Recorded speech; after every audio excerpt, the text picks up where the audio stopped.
आता बघा, आता आपण याला द्यायचं कसं झाडाला, एकदा ड्रिल मारलं की पुढच्या 8 दिवस हा नारळ घेत नाही. 8 दिवस त्याला गरज लागते तयारी करायची. आणि तोच नंतर एका मिनिटाला 2 थेंब असे पडतील. उदाहरणार्थ आपण चालू करायचं आणि एका मिनिट सध्या वापरलं जातं हे कैरीसाठी आणि भेळ बीळ ह्याच्यासाठी.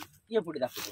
आता ज्यावेळी ते लागतंय काय हे घे, झुम घे आंब्याचं हे कसं असं साईज असतं ती बघ. ही दिसली? ओके, घे बाटी. इकडे लाईव्ह आडवकर युट्यूब चॅनलमध्ये तुमचं पुन्हा एकदा स्वागत. आता मी चाललोय वळिवंडे, तालुका देवगड, जिल्हा सिंधुदुर्ग या ठिकाणी. त्या ठिकाणी जाणार आपण तिथल्या कृषी विद्यापीठामध्ये, म्हणजे आपण ते ज्या ठिकाणी शेतीचे अनेक प्रयोग केले जातात आणि वेगवेगळ्या ठिकाणी म्हणजे प्रशिक्षण दिलं जातं, वेगवेगळे टेक्निकल गोष्टी शिकवल्या जातात. त्या ठिकाणी आपण चाललोय कारण उद्देश हा आहे की त्या ठिकाणी काय काय चाललंय ते आपण समजून घेऊया. आणि शिवाय त्यांनी जो नारळामध्ये एक विशेष असा एक इंजेक्शनचा एक प्रयोग केला आहे आणि ज्याला खूप लोकांचा रिस्पॉन्स आहे खूप चांगल्या पद्धतीने. तर ते कशा प्रकारे ते नारळाचं उत्पादन त्यांनी वाढवलं ते बघूया. म्हणजे रोगप्रतिकारशक्ती आणि उत्पादन वाढवणारं ते इंजेक्शन आहे. त्यामुळे नारळामध्ये अनेक चांगले म्हणतात नाही उत्पन्नाची वाढ भरपूर झाली आणि खूप लोकांचा एक चांगला त्याला प्रतिसाद आहे. तर त्याच्याबद्दल आपण माहिती घेऊया आणि त्या ठिकाणी कुठचे उपक्रम चालले ते थोडक्यात आपण समजून घेणार आहोत. तर आता मी चाललोय वळिवंडे, तालुका देवगड, जिल्हा सिंधुदुर्ग येथील कृषी विद्यापीठामध्ये. आणि हे दापोली कृषी विद्यापीठाशी संलग्न असलेले कृषी विद्यापीठ आहे. त्याच्यामुळे आपण त्या ठिकाणी जाऊन अधिक माहिती घेऊन तुम्हाला त्या ठिकाणी काय काय प्रयोग चालले ते दाखवतो. आता आपण नांदगाव देवगड रोडवरती आहे. या बाजूला आहे नांदगाव आणि या बाजूला आहे देवगड. आणि वळिवंडे गावामध्ये म्हणजे मेन रोडलाच, हा मेन रोड आहे आपला नांदगाव देवगड, आणि मेन रोडलाच हे कृषी विद्यापीठ, कृषी विद्यालय वळिवंडे. तर आता आपण आतमध्ये जाऊन या ठिकाणी काय काय चालतं, कशा प्रकारचे उपक्रम चालतात ते समजून घेऊया. आणि यांच्यामार्फत भविष्यात म्हणजे आपण काही व्हिडिओ बनवणार आहोत यांचे, की जेणेकरून तुम्हाला अजून काही कृषीबद्दल माहिती मिळेल, जेणेकरून एक व्यावसायिक दृष्टिकोन ठेवून तुम्ही आपलं उत्पादन वाढू शकतात. आता आपण या ठिकाणी संपूर्ण माहिती घेऊया. आणि आता आपण वळिवंडेला आहोत आणि आपण आलोय आता या इथल्या कृषी तंत्र विद्यालयामध्ये हे. आणि आता इथे येऊन ना तुम्हाला मी यांचं भरपूर प्रोडक्ट आहेत, म्हणजे भरपूर गोष्टी आहेत. तो हा आपला पहिला व्हिडिओ असेल, थोडक्यात तुम्हाला माहिती सांगतो. आणि भविष्यात तुम्ही जसे कमेंट कराल तसे मी अजून काही यांची व्हिडिओ नक्की बनवेन. पण आज मी पहिल्यांदा स्वतः आलोय, मतलब बघूया कशा प्रकारे, कारण खूप जुनं हे म्हणजे कृषी विद्यापीठ आहे इथलं. आणि आपण त्यांची माहिती घेणार आहोत सरांकडून कशा प्रकारे त्यांचं काम चालतं ते. आणि सध्या आता दिवाळी सुट्टी असल्यामुळे विद्यार्थी नाही आहेत, पण त्यांचा स्टाफ आहे. तर आपण त्यांना सुद्धा भेटणार आहोत आणि सरांना पण भेटणार आहोत. ते संपूर्ण इमारत आहे आणि मी पुन्हा येणार आहे इकडे, कारण भविष्यात आपण अजून काही टॉपिक कव्हर करणार आहोत. आता आपण कृषी तंत्र विद्यालयात आलोय आणि आपल्याबरोबर इथले प्रिन्सिपल आहेत. नमस्कार. काय ना तुमचं? सागर कदम. आणि आता तुमच्यावर कोण कोणी जरा ओळख करून द्या. मुनगेकर सर आहेत, मुनगे आपले तिथे देवगड तालुक्यातलेच आहेत. ओके. कामतेकर मॅडम आहेत, कामत्याच्याच आहेत. निलेश वंज म्हणून आमच्याकडे आहेत, शिपाई आहेत, ते पण इथे वळिवंडे. बरोबर. आणि आता ठाकूर सरांना मी नंतर भेटणारच आहे. तर आमचे प्रिन्सिपल गवस आमचे व्यवस्थापक आहेत.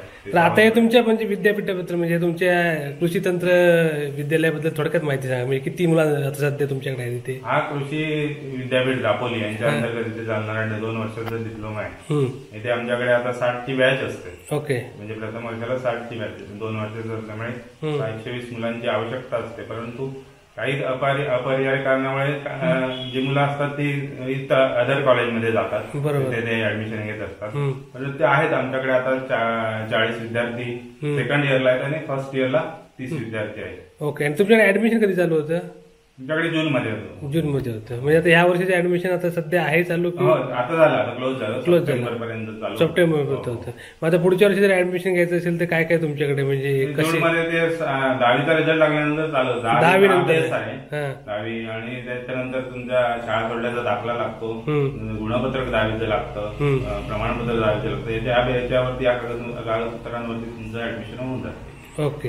म्हणजे 10वी नंतर इथे तुमचं 2 वर्ष 10वी प्लस डिप्लोमा आहे. हा 2 वर्ष झाल्यानंतर तुम्हाला त्याचा फायदा काय होतो? तुम्ही कृषी सेवक होता, कृषी सहाय्यक म्हणतो आपण, जे गावासाठी दिले जातात, आणि ग्रामसेवक आहेत तिथे.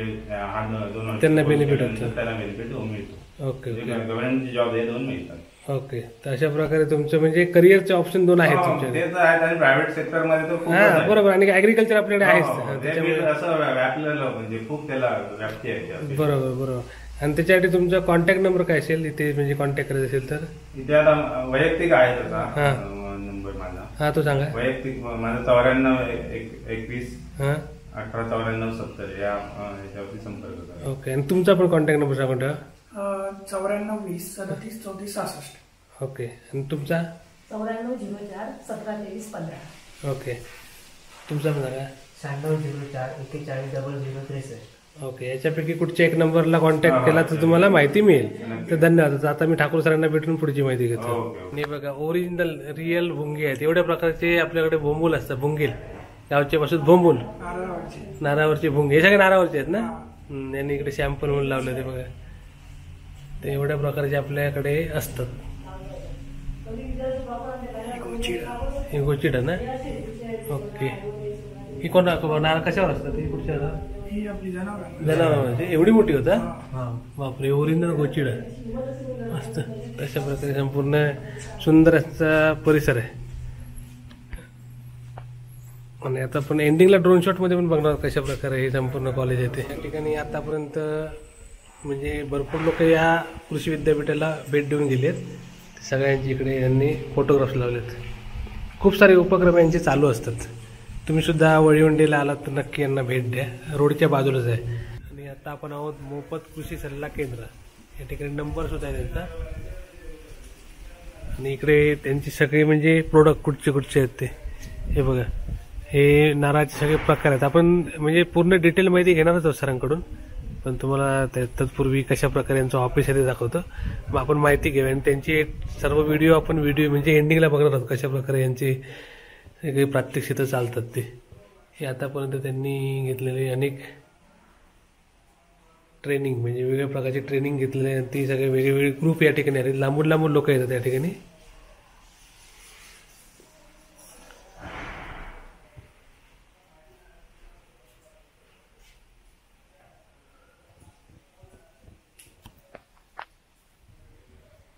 हे सगळे भुंग्यांचे प्रकार. तर आता आपण सरांकडून अधिक माहिती घेऊया. तर आता मी आहे वळवंडे येथे आणि वळवंडे येथील कृषी तंत्र विद्यालयामध्ये मी आहे. आणि आपल्याबरोबर आहेत विनायक ठाकूर सर. नमस्कार सर. नमस्कार. आमचं तुम्ही म्हणजे तुमचं युट्यूब चॅनल जे कृषी तंत्र निकेतन देवगड आहे त्याच्यामध्ये तुम्ही अनेक प्रयोग मांडलेले आहेत. ते बघूनच मी तुम्हाला भेटायला आलो की म्हणजे आता नॉर्मल शेतकऱ्यांना म्हणजे काय काय तुम्ही गायडन्स द्याल, तुमचे कुठचे प्रयोग आहेत. आणि खास करून तुमचा तो नारळाचा जो प्रयोग आहे की नारळाला इंजेक्शन दिल्यानंतर काय होतं ते सुद्धा समजून घेण्यासाठी आपण आलोय.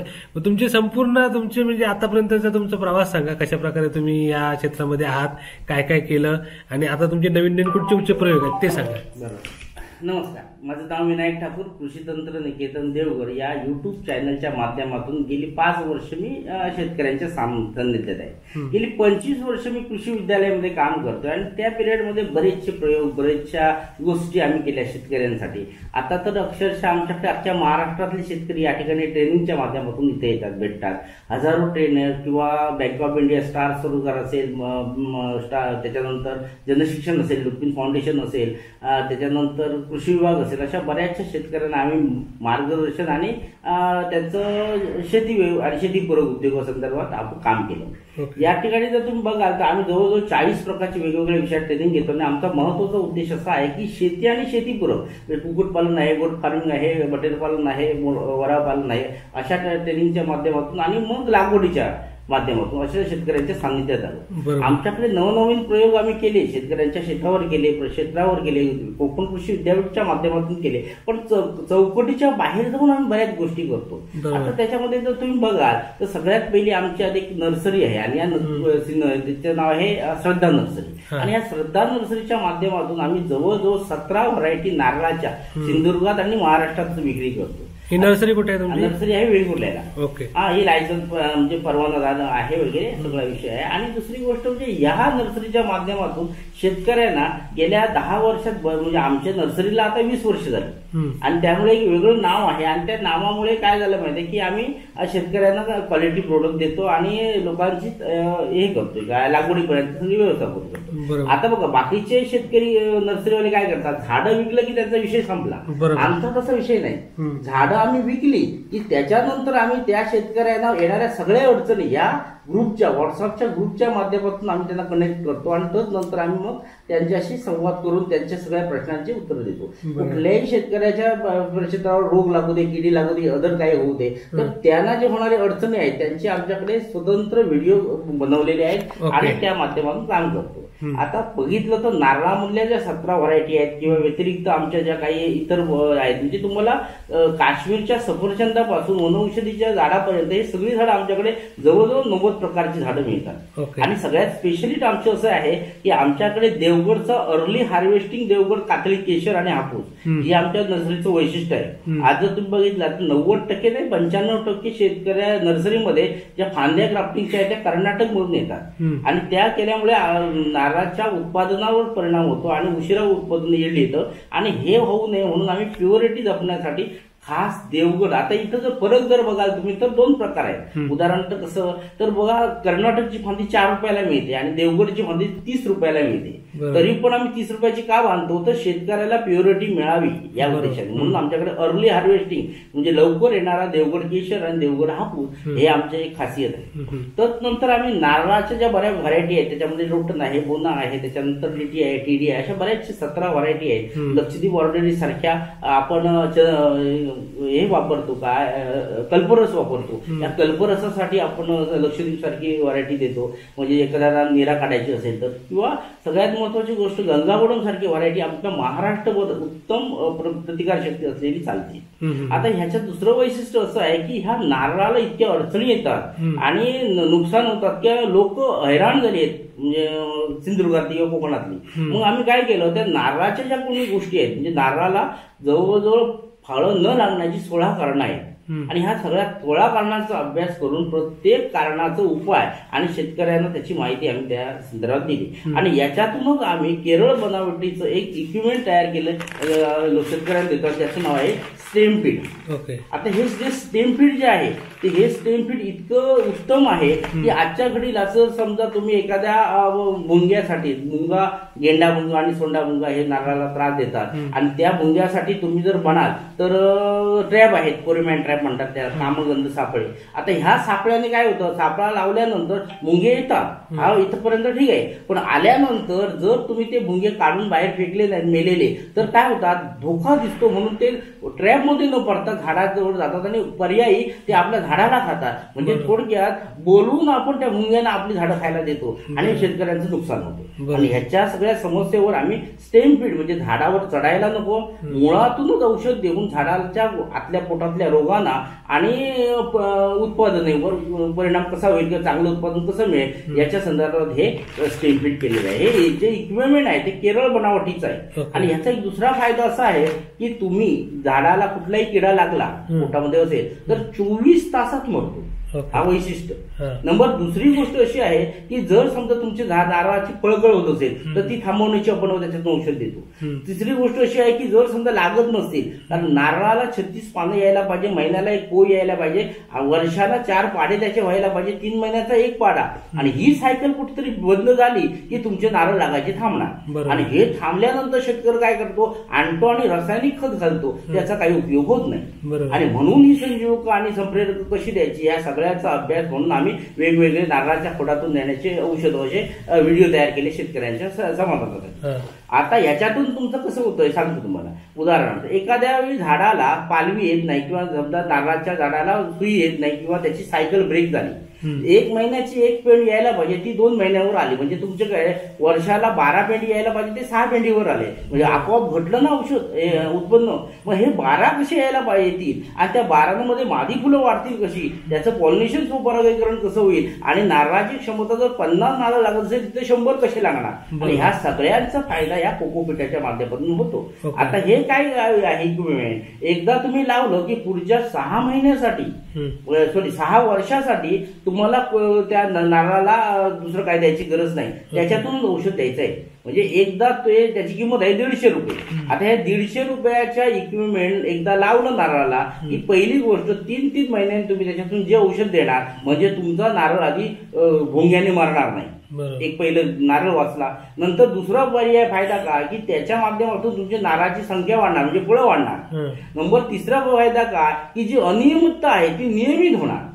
जे उत्पादन क्षमतेमध्ये नारळ लहान आहेत, आता उदाहरण बघा एरिओफाईट माइंड लागला तर एवढेशे नारळ होतात, मोठे होतात आणि काळे काळे होतात. आता त्या एरिओफाईट माइंडवर जर फवारणी करायला गेले तर लोक हसतील आपल्याला नारळावर फवारणी केलं म्हणून. मग ह्याच्यासाठी झाडावर चढून औषध देणं हेही शक्य नाही. 50-50, 60-60 फुटाच्या उंचीचे नारळ. मग ह्या सगळ्यावर पर्याय काय, जमिनीवर राहून त्या इक्विपमेंटच्या माध्यमातून तुम्ही जर दिलं औषध दिलं तर त्या झाडाला 24 तासात मिळतं आणि तुमच्या ज्या पर्टिक्युलर गोष्टी ज्या आहेत म्हणजे रोग आहे, कीड आहे, काय अडचणी आहेत त्याच्यावर इफेक्ट होतात. हा या इक्विपमेंटचा जास्तीत जास्त फायदा. आज जर तुम्ही अभ्यास कराल तर हे इतकं सोपं आहे म्हणून मी शेतकऱ्यांना नेहमी सांगतो तुम्ही आमच्याकडे विक्री आहे म्हणून जास्त घ्यायला येऊ नका, एक घेऊन आधी पहिला ट्रायल घ्या. तुम्हाला योग्य वाटलं तर 100 झाडं असतील तर 100 ना लावा. आता ह्याचं दुसरं नियोजन असं होतं की तुम्ही एखाद्या झाडाला हे इक्विपमेंट बसवलं, हे बसवल्यानंतर ते कसं बसवायचे त्याच्या सगळ्या सूचना त्याच्या पाठीमागे लिहिलेल्या आहेत. हे बघा इथं सगळ्या सूचना लिहिलेल्या आहेत. आता या सूचना वाचल्या की तुमच्या लक्षात येईल की हे कसं बसवायचं. सोपं आणि साधं आहे. साध्या ड्रिल मशीन ला एक 12 mm चं बीट, 20 सेंटीमीटर खोल आणि 40 डिग्रीमध्ये तिरक्या, या 3 गोष्टी बघून ते इक्विपमेंट बसवलं की तुम्ही पुढच्या 6 वर्षासाठी नारळावर येणाऱ्या सगळ्या अडचणींना कंट्रोल करू शकता. आता हे जे इक्विपमेंट आहे बघायचं असेल तर कृषी तंत्रनिकेतनमध्ये येऊन तुम्ही बघू शकता म्हणजे कसं बसवायचं, किंवा जर द्यायचं असेल तर तुम्ही स्वतः मागून ते देऊ शकता. आता ह्या सगळ्या गोष्टीच्या अभ्यासातून तुमच्या एवढं लक्षात येईल की जर समजा नारळाला 10 नारळ लागले तर त्याचे 15 कसे करायचे किंवा 20 कसे करायचे, ह्याच्यासाठी लागणारी खतं किंवा संजीव संप्रेरक जे आहेत किंवा इतर गोष्टी आहेत ह्या सगळ्या आपण याच्यातून देऊन झाडाची वाढ करू शकतो आणि उत्पादन वाढवू शकतो. हा असा विषय आहे सर. बरोबर. आणि त्याच्यासाठी तुमचा कॉन्टॅक्ट नंबर. आता बघा याच्यामध्ये कसं आहे माहिती आहे की आमचे कृषी तंत्र निकेतनचा जो युट्यूब चॅनल आहे त्याच्या चॅनलवर संपूर्ण व्हिडिओ आहेत, जवळजवळ 250-300 व्हिडिओ आहेत याशी विषयाचे. आता याच्यात कुठल्या व्हिडिओच्या डिस्क्रिप्शन बॉक्समध्ये नंबर आहे, मी स्वतंत्र तर हे पाठवत नाही. आमची 9 माणसांची टीम आहे, त्याच्यामध्ये सुधाकर सावंत आहेत, निलेश आहेत, अशी मंडळी आहेत. मी तुम्हाला या स्लाईडचे नंबर आहेत, मी व्हिजिटिंग कार्ड सरांना देईन, त्याचे खालचे सगळे नंबरला कुणालाही मेसेज केला की ते तुम्हाला सगळं डिटेलिंग पाठवणार आणि बाय पोस्ट तुमच्या घरी येणार. बरोबर. आता तुम्हाला येऊन न्यायची गरज नाही, पोस्टाने तुमच्या घरी येईल. त्याच्यासाठी सुधाकर सावंत या नंबरवर जरी संपर्क केला तरी तुम्हाला या सगळ्या गोष्टी मिळू शकतात. आता सगळ्यात महत्वाची गोष्ट अशी आहे की तुम्हाला जर समजा या संदर्भात आणखी अधिक माहिती पाहिजे असेल की तर तुम्ही येऊन स्वतः प्रत्यक्ष बघू शकता किंवा एखादा लावून चेक करा. फक्त एकच असं आहे की हे लावल्यानंतर लगेचच्या लगेच रिझल्ट मिळत नाही, कारण नारळाला रिझल्ट यायला कमीत कमी 7-8 महिने लागतात. त्यामुळे ज्या झाडाची जी समस्या आहे आणि ज्याला जे औषध दिलं त्याचं रेकॉर्ड मेंटेन करणं गरजेचं आहे. त्याच्यासाठी तुम्हाला काय करायचं आहे, नारळाच्या झाडाला नंबरिंग करायचं आहे, 1 नंबर 2 नंबर 3 नंबर, जे 100 असतील तर किंवा जास्त असतील तर, आणि त्यानुसार त्यांना ट्रीटमेंट द्यायची आहे. आणि त्या ट्रीटमेंट नंतर ते खरोखर इम्प्लिमेंट होते की नाही हे आपल्याला बघायचं आहे. आणि हे जर नाही केलं तर आपण कन्फ्युज होतो की 10 नंबरच्या झाडाला कुठली ट्रीटमेंट दिली हे समजण्यासाठी रेकॉर्ड मेंटेन करणं हा एक त्याच्यावरला महत्वाचा घटक आहे. आता तिसरी गोष्ट जर तुम्ही म्हणत असाल की हे सगळं दिल्यानंतर तुम्हाला तूप खाल्याबरोबर मिळणार नाही, त्याला 3 महिने 4 महिने 6 महिने लागणार. फक्त त्याच्यामध्ये इन्स्टंट जो रिझल्ट आहे तो भुंग्याचं नियंत्रण. म्हणजे जर भुंगा असेल, आता कधी कधी आम्ही सांगतो की तुम्ही हा भुंगा जो आहे की नाही तो जो आहे की नाही तो कसं सांभाळा, की पहिलं कान लावा आणि बघा त्याच्यात कुरकुर असा आवाज येतो. किंवा दुसरी गोष्ट म्हणजे बघा पूर्वी जेव्हा शिवकालात काय कसं केलायचं की घोडेदौड जेव्हा असायचे जमिनीला कान लावायचे, मग समजायचं की घोड्यांचा आवाज टापांचा आवाज यायचा.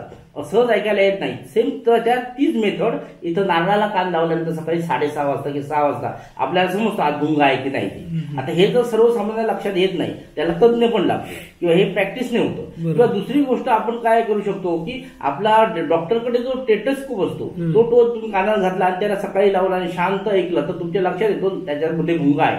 भुंगा आहे हे जर समजलं तर औषध द्या. तुम्ही म्हणाल मुंग्याची लक्षणं दिसल्यानंतर औषध द्यायला 3 महिने जाणार, तोपर्यंत नारळ मेलेला असणार. म्हणून जोपर्यंत अटॅक झाल्यानंतर लगेच औषध देण्यासाठी या इक्विपमेंटचा बऱ्यापैकी उपयोग होतो. असं इक्विपमेंट आहे. याच्या संदर्भात अधिक माहिती तुम्हाला युट्यूब चॅनलच्या माध्यमात आहे. आमचे बरेचसे नंबर आहेत, त्यांना जरी केले तर तुम्हाला टेक्स्ट स्वरूपात किंवा आमची PDF पुस्तक आहेत. आता नारळ या विषयावर जर तुम्ही बघाल तर फक्त 9767059488 हा माझा व्हॉट्सअप नंबर आहे. 9767059488 याला फक्त तुम्ही मेसेज केला, हाय करून चालत नाही, खूप लोकांचे हाय असतात. मेसेज केला की नारळा संदर्भात माहिती पाठवा किंवा PDF पुस्तकं पाठवा किंवा जर समजा तुम्ही म्हटलं की मला याचे व्हिडिओ पाठवा तर मी पाठवू शकतो, लिंक पाठवू शकतो. पण नाहीतर मग सरळ तुम्ही कृषी तंत्रनिकेतनच्या युट्यूब चॅनलला जा आणि तिथं विनायक ठाकूर देवगड म्हणून सर्च करा किंवा कृषी तंत्रनिकेतन देवगड मराठीत किंवा इंग्लिशमध्ये. मग तुम्हाला आमचा चॅनल दिसेल, त्याच्यामध्ये नारळची कुठली समस्या आहे ती फक्त टाका, तुम्हाला त्याचा व्हिडिओ बघायला मिळणार. किंवा आमचा ऍप आहे प्ले स्टोरला आणि त्या प्ले स्टोरच्या ऍपवरून तुम्ही फ्री ऑफ बेनिफिशियल म्हणजे फुकटमध्ये तुम्ही ते PDF पुस्तक आणि व्हिडिओ बघू शकता. ते पण आहे फ्री ऑफ कॉस्ट. या तिघांचा वापर करून तुम्ही माहिती घ्या. अधिक माहिती जर पाहिजे असेल तर व्हॉट्सअप मेसेज करा. बरोबर. तर धन्यवाद, तुम्ही थोडक्यात सुंदर माहिती दिली आणि अधिक माहितीसाठी लोक तुम्हाला कॉन्टॅक्ट करतीलच. मी तुमचे सगळ्यांचे नंबर व्हिडिओच्या डिस्क्रिप्शन बॉक्समध्ये नक्की देईन. म्हणजे तुम्ही किती लोकांची टीम आहे? 9 माणसं ते काम करतात. मग ते सगळ्यांचे नंबर मी तुझ्या व्हिडिओ खाली देईन. 8-9 माणसं काम करतात. 1-2 माणसं आहेत ना, ते काही नारळावर चढायच्या शिड्या वगैरे आहेत ना, लॅडर. आमच्याकडे लक्षात घ्या, आम्ही सिंधुदुर्गात मॅन्युफॅक्चरिंग आमचं पहिलं आहे. जी बसून चढायची शिडी ती बघा तिथं आहे. काय ती बसून चढायची शिडी, ती उभ्यान चढायची शिडी, डिलक्स मॉडेल, याला इन्शुरन्स आहे. काय असं आम्ही लोक, आमच्याकडे 80 वर्षाचा म्हातारा पण याच्यावर चढलेला आहे. काय ती पण आम्ही सेवा करतो शिडी संदर्भात. एक्सरसाइज साठी शिडी वगैरे पाहिजे तर मिळू शकते. मी तुम्हाला नंबर देतो, त्या नंबर शेतकऱ्यांपर्यंत पोहोचतो. आणि आता सरांचे सगळे प्रयोग आपण व्हिडिओत बघणार आहोत, कशा प्रकारे प्रयोग केले ते. बरं, ओके. अरे व्हिडिओ दिली असं. Okay start. आता बघा, आता आपण याला द्यायचं कसं झाडाला, एकदा ड्रिल मारलं की पुढच्या 8 दिवस हा नारळ घेत नाही. 8 दिवस त्याला गरज लागते तयारी करायची. आणि तोच नंतर एका मिनिटाला 2 थेंब असे पडतील. उदाहरणार्थ आपण चालू करायचं आणि एका मिनिटाला 2 थेंब पडतील. हे बघा, अशा पद्धतीने एका मिनिटाला 2 थेंब पडतील. एका मिनिटाचे 2 थेंब घे. एका मिनिटाला 2 थेंब दिसले. अशा पद्धतीने 2 थेंब पडायला लागले की आपण याला द्यायचं, म्हणजे नारळ आपोआप घेणार. 200 ml औषध आपण या झाडाला देऊ शकतो. हाताने काढू शकतो, पकडीने, चिमट्याने काय असेल ते काढू शकतो, मारू शकतो आणि पुरून टाकू शकतो. अशा पद्धतीने तुम्ही हा टॅप वापरू शकता. गेंड्यासाठी आणि सोंड्यासाठी एकच टॅप आहे. आणि जर समजा तुम्हाला त्याच्या व्यतिरिक्त समजा कुठल्याला मारायचं असेल तर टॅप वेगवेगळे आहेत. सध्या वापरलं जातं हे कैरीसाठी आणि भेळ बीळ ह्याच्यासाठी. हे पुढे दाखवतो. आता ज्यावेळी ते लागतंय काय, हे घे, झुम घे. आंब्याचं हे कसं असं साईज असतं ती बघ. ही दिसली? ओके, घे बाटी. इकडे हे लहान आहेत, अजून मोठे होतात. दिसले? झूम घे. घेतलं. आता एक फोटो घे बघ लगेच. घेतलं? फोटो घे आणि बरेच शॉर्ट करून घे. ओके. आता ना हे करताना एक राऊंड. आता बघा, दुसरी गोष्ट, लावल्यानंतर पिशवीतच लागतोय पहिल्यापासून सुरुवात, बरोबर ना? आणि सगळ्यात महत्वाची गोष्ट म्हणजे पाऊस जरी पडला तर याच्यात जास्त परिणाम होऊन काळे पडत नाही. काय, आणि जर समजा तुम्हाला ऑफ पिरियडला पाहिजे असेल तर सरळ याचे आंबे काढून झाले, याला छत करायचं आणि ट्रेस द्यायचा आणि मग पाणी द्यायचं. म्हणजे आपोआप परत जूनमध्ये हे ते मोर येतो आणि जून, जुलै, ऑगस्टमध्ये हे होतं. तर परत त्याला गणपतीला आंबे मिळणार. म्हणजे एका शेतकऱ्याने गणपतीला ठेवण्यासाठी हे मागितले, आम्हाला ATM पिशवीत लागलेले आंबे पाहिजे. एक झाड 2,500 रुपयाला जातं. आजच्या घडीला 5,000 आणि 8,000 पर्यंत विकणारे पण आहे. त्यामुळे ATM ला बेस्ट रिझल्ट आहे आणि क्षेत्रावर तुम्ही हे करू शकता, लागवड. La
Amen.